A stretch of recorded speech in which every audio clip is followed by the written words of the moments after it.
Timmy Joe reviews anything. Reviewing computer parts on YouTube. Woo! Gotta be pumped on that, right, Will? Computer parts! Woo! Oh, yeah. What's up, home skillets? My name's Timmy Joe, and I make videos usually about computers, usually most of the time on the internet. But when you don't have any content ready and you want to do an episode and put your video up, sometimes you use a YouTuber. It's a thing, that people do, okay?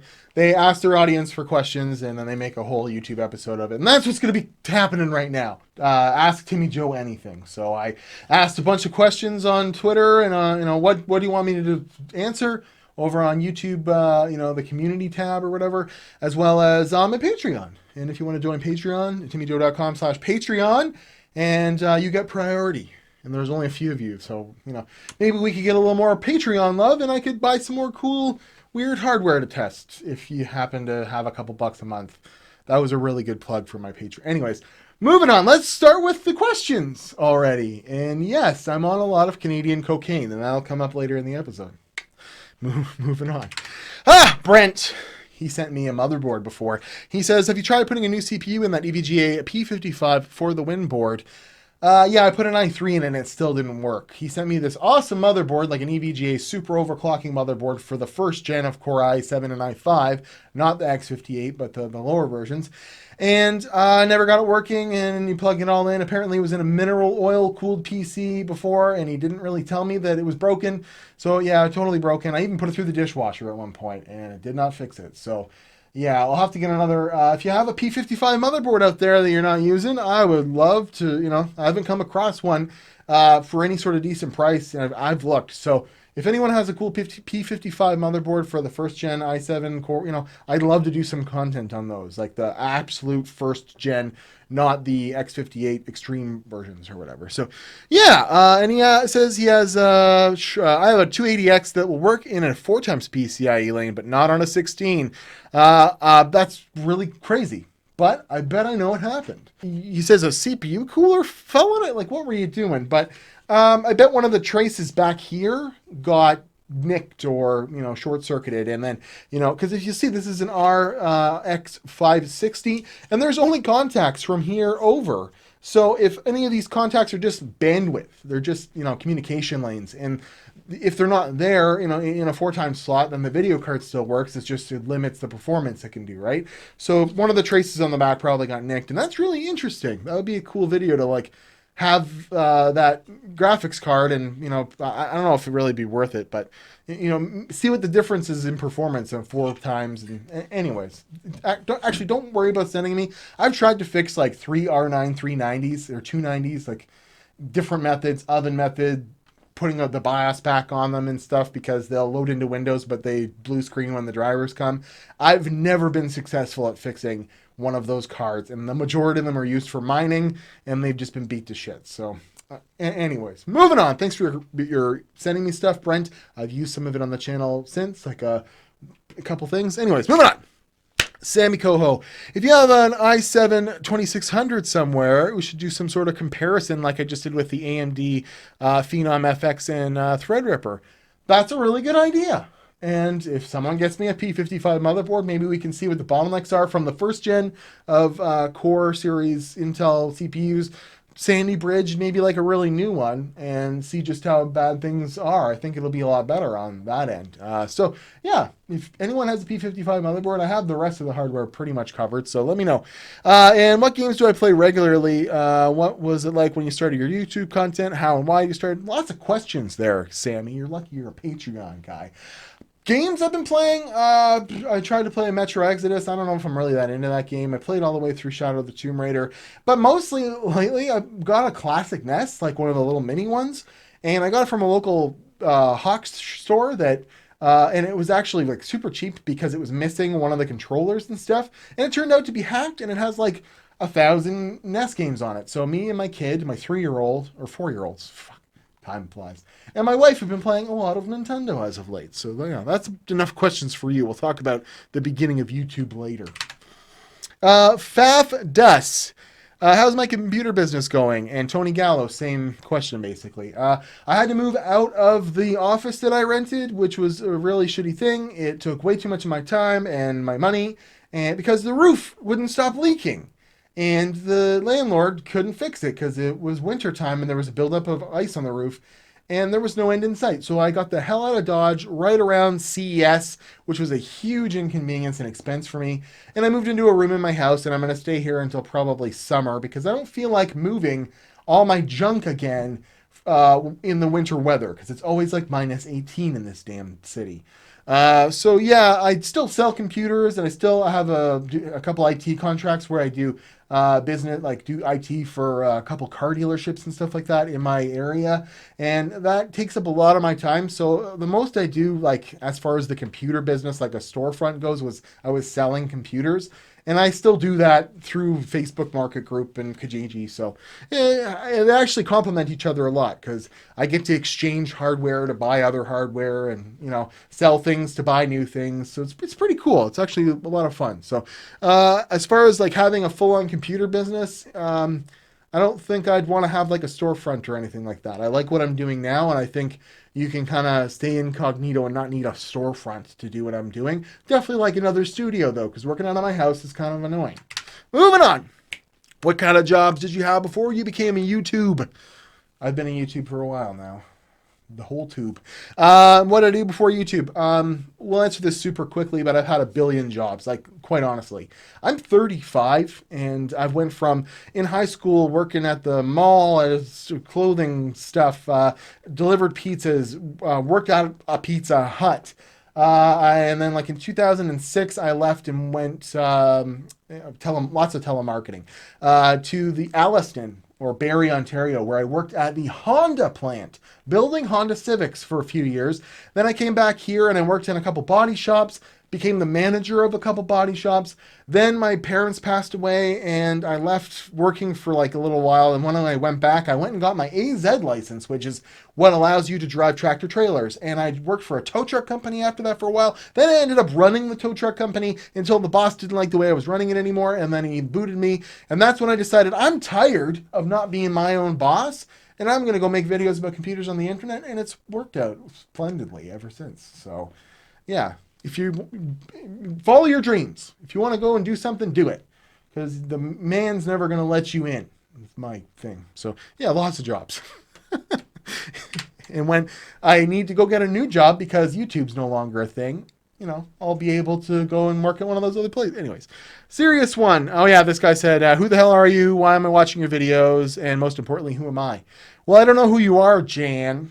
But yeah, Jan, way to go. But you had a real question. So what video card would you choose for 1080p high refresh rate gaming?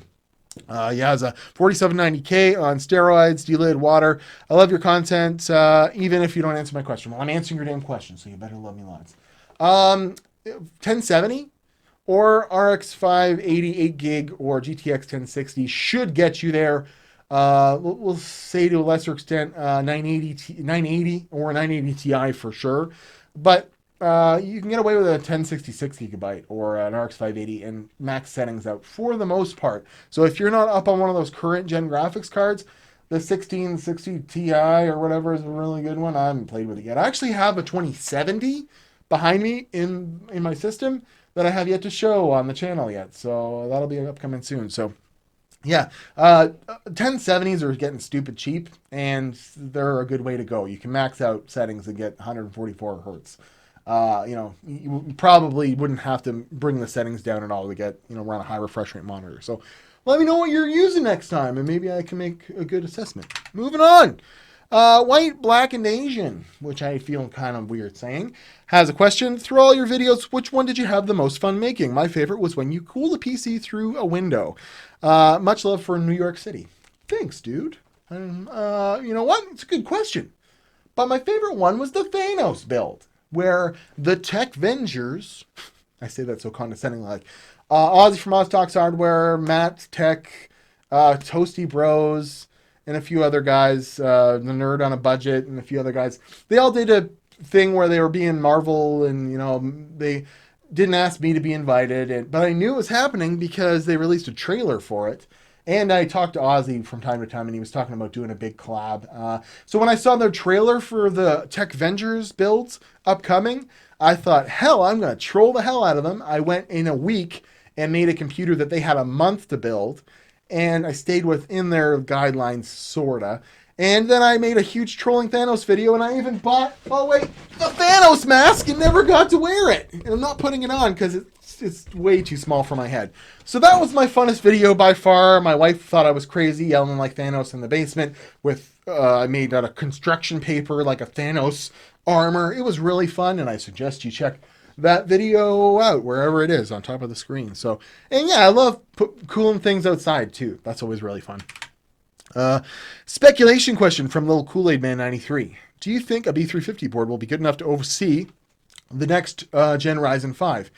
And, you know, so you can get his chip, a 2600 to 4.2 gigahertz. Will the 3600 do the same thing because it's the same TDP? I found in my experience that like the second gen Ryzen does not overclock to its max. And you know, even though it is a smaller manufacturing process in the same TDP, on a lesser motherboard from the previous generation. So it depends on which B350 motherboard you have. Maybe you have a really good one and you'll be able to do it. But I would have pause putting 2700 or a 2700X on an original B350 motherboard.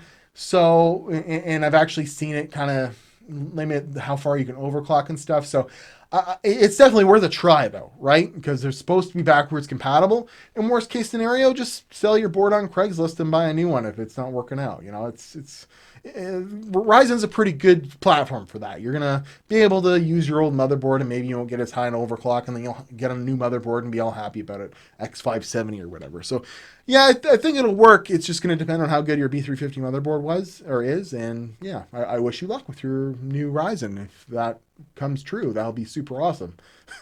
Like all the leaks and the prices and stuff, I'm really looking forward to that. Ruzu says, are you worried that YouTube will be unsustainable? Not saying that you're in it for the money, but considering the threat they put on the creators and how the sites ran, relevancy a concern.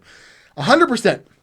I wonder what these girls that unbox beauty products and they're like 20 and made that their job, what they're going to do when YouTube goes belly up. Because there will come a time where it is not sustainable to personally promote on YouTube and like actually, you know, become a creator. It's becoming too saturated. And I think YouTube might be one of the older, like still relevant social media platforms. What we see with Facebook, it's going, and maybe YouTube and Instagram are one of the ones that are going to remain the longest, but something will come along where, you know, it replaces YouTube, and you know it'll screw things over, and I'll have to adapt. I don't imagine I'll be doing Timmy Joe PC Tech on YouTube for my whole life. At some point, the things change too fast. I'm gonna have to adapt, and that's why I venture out into other things. And I have like a car dealerships that I do IT for and stuff like that. So, you know, get as much revenue streams as you can get so you can do what you love, and that's make videos about computers on the internet. So yeah, I definitely worry about that, and I really don't think it's going to last forever at all. And I guess I'll have to get a crappy job like working in a body shop after, or driving a tow truck if it doesn't work out, if those things are still things, you know. But yeah, I do worry about that a lot. Do you still live next to your noisy neighbors? He's referring to a video, little Momo do bled. It's actually my most viewed video, and it's from way before the PC tech stuff. And I had some really noisy neighbors that were keeping my baby up. And I used to live in a really bad area filled with a bunch of college kids that were always partying. And in the morning, I grabbed a boat horn and I went up to all their windows and blasted the boat horn. And I made a video out of it, and it has like 1.1 million views. So check that out up here or something like that. Yeah, it's a funny video, but it's not very good quality or anything. But no, I don't have noisy neighbors. I moved to a really nice newer area that has had murders, drug dealer busts, and a house almost blew up because it was filled with natural gas.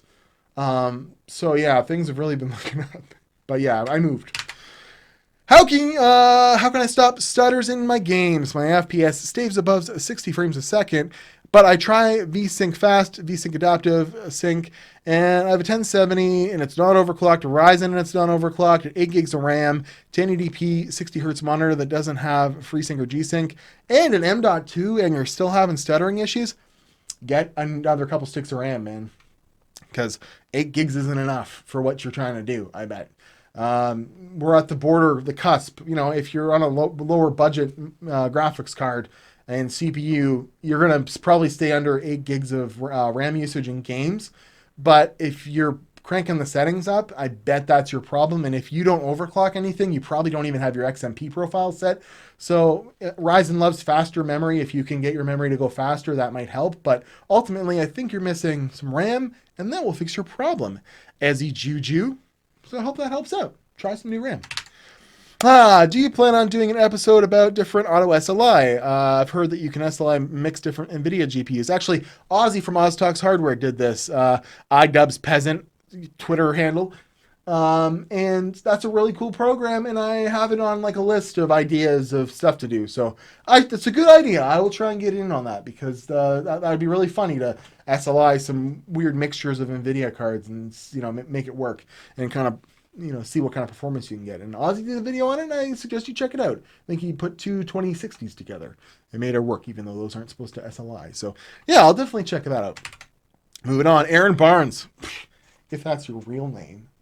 What YouTubers do you see as influencers on you and your content? Well, that's a good question, Aaron. I like genuine people. I like Hardware Unboxed, Gamers Nexus, Phil's Computer Lab. I just love people that you can tell they love what they're doing, and I really like technical, you know, videos where they're really showing that they did the legwork to, you know, get you the content you're watching. Like, I know that Steve from, you know, actually both the Steves, you know, work very hard on their videos and like take pride in their results. And it bugs me when other YouTubers just kind of fart videos out and don't really show their work and film screens instead of video capturing screens, and just show general gameplay instead of, like, I always show captured footage of some variety from the benchmarks I'm running to prove I did that work. Where there's a certain British guy that has a lot of notoriety on YouTube where, especially his early content, I don't think he even had the hardware half the time. And he was acting like he did. So I took, you know, from that I want to make sure I'm always showing my work, and I try to get the most realistic scenarios out, and I hope I'm genuine enough. But there are certainly some more genuine people than me, like the Steves and stuff like that, and I really love the work and the love they put into it to, you know, give realistic and non-biased opinions on things. So that's the creators I love. And like, as for Linus, I can tell he's kind of like that too, but he's growing, his media company's grown too big, and they do a lot of sponsored shit, and that bugs me. I still watch Linus, but as for some of the other guys, not so much. How many subscribers do you need before you start hanging out with Bitwit, Twitter feud with Jay's 2 cents, and have Paul crash on your couch? Well, Pippi the Poltergeist. That's a weird one. I don't think I'd ever get to a point where I'd hang out with those guys. They're all near 1 million subscribers, if not have 1 million subscribers. And these are some of the people that are kind of lazy about the way they put their content. Some of them. Paul's Hardware, super nice guy. I met him at CES, and he was like an amazing, nice person, and like shook my hand and talked like he wasn't some big name guy. So I really like that guy. The only guy is I could take or leave, and that's as far as I'm going to take it. But yes, when I get 200,000, I'll call up Linus and say, hey, bitch, you have me on your LTX. No, I'm not going to LTX. I don't have a way to get there. It's like 4,000, kilometers from here. And I already went to Vegas this year for y'all. Maybe next year. The glorious beard. How? Frost's monkeys. Ooh, my glorious beard. It hides my fat face. So whenever I look at a picture of when I was younger and I didn't have a beard, now I'm like, cover up that damn fat face. So I groom it. I don't do much more. I like it to be like just kind of, scruffy enough that it's kind of like covering the fat, but not making my huge head look any bigger. Yeah, so that was a weird question. Demiscu, how do you maintain your beard? I knew that was coming. I was just kidding. How do I maintain it? With a razor and one of those things, and I get hair all over the bathroom, and my wife hates it. Moving on. Would you say most of your audience is Canadian, or do you think branching out specifically into American markets, blah, blah, blah? So do you still use Canadian prices when other large Linus Sebastian use American pricing on their Canadian-based YouTube channels? I do not use Canadian pricing, and Canadians get mad at me all the time for it. And if anything, I should pander to my Canadian audience more. But I use USD because most people in the world kind of understand the price you're talking about when you talk about USD, because so many people use it as their main form of currency. And I only ever use Canadian when I've bought something Canadian and I have to make like a transfer. You know, this was $60, but it's like 40 American kind of deal because our money's worth so much freaking less.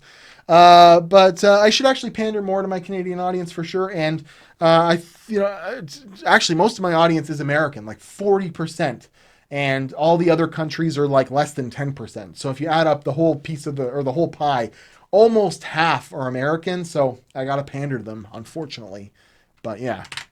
Do you think that you're at a disadvantage being from a smaller Canadian city compared to other YouTubers in bigger American markets? Well, like, what's cool is you don't know where I'm from unless I tell you. So, like, actually getting noticed on YouTube, that's not going to affect anything. But I definitely feel it when I have to buy, or I want to buy specific things. eBay in Canada sucks. And yes, you can buy from Americans, but it's always way too expensive to do the shipping and the conversion, and you get duties and all that. So it's never, ever worth it for me to go on to American eBay. Our Amazon's almost as good. So, for the most part, like Newegg.ca, they do a pretty, fair price exchange. There's not necessarily all the things you can get from the States because they're a major, like, kind of, they market for a lot of different littler sites and stuff like that. But all in all, it really hasn't affected me too much. If anything, it'd be really nice to just live in a bigger Canadian city so I can go to Canada Computers or an actual computer store to get, like, basic shit that I end up having to wait 2 or 3 days on Amazon for when I realize I'm out of thermal paste or whatever. So, yeah, not that bad. Grandma Jones says, stop doing that Canadian cocaine. Well, I'm sorry, but it's all over the ground outside, and I can't stop myself whenever I walk out and see this big pile of white cocaine, and I just do it all up. I don't do cocaine. I do cocaine! Tell me if you know what that's from. Tech with Sean, did people ever call you TJ? Here's a truth bomb for you. Everyone calls me TJ. And it's only an internet persona that I've called myself Timmy Joe, and it's been a long time. Like, I've been doing that since, like, maybe high school, where online I call myself Timmy Joe. My name is literally Timothy Joseph, and I have a middle name and a last name. So yes, TJ is my dad was a Timothy as well, so I always wanted to differentiate myself, but most people call me TJ. Josh Harvey, which of these 3 chip makers... You're home already. You want to come here for a sec? Here, I'm going to answer a question, and you got to be nice and good, okay? Okay. I think it's the last one. Okay. Which of these 3 chip makers, AMD, Nvidia, or Intel, is your favorite due to product lineups, business practices, or raw performance? And basically, who do I like the most right now? Who do you like? Blippy. He likes Blippy. I like AMD the most because they're doing the most for their customers, and it's cool to root for the underdog, and it will come a point where they're not the underdog anymore. So I think that's fun. I'm really hoping that... Mommy said I can play my Game Boy. Mommy said they could play your Game Boy. Yeah. All right, well, we're done with this Q&A session anyways. I like AMD and the practices. I really don't like the way Nvidia tries to get every red cent out of their consumer base and kind of treats them like they don't matter, and they set the rules for it. And Intel's learning their lesson right now. So, can you say goodbye? Bye. This is Gibson. This is Spider-Man Selfie. And thanks for watching this episode of Ask Timmy Joe. And we'll do it again sometime if this gets views. And if it doesn't, maybe it will anyways, because it's fun to do it. It's fun to communicate with you guys. So bye. Say bye. Bye. Bye. Timmy Joe, on the internet. Timmy Joe. He makes videos about computers on the internet. You betcha.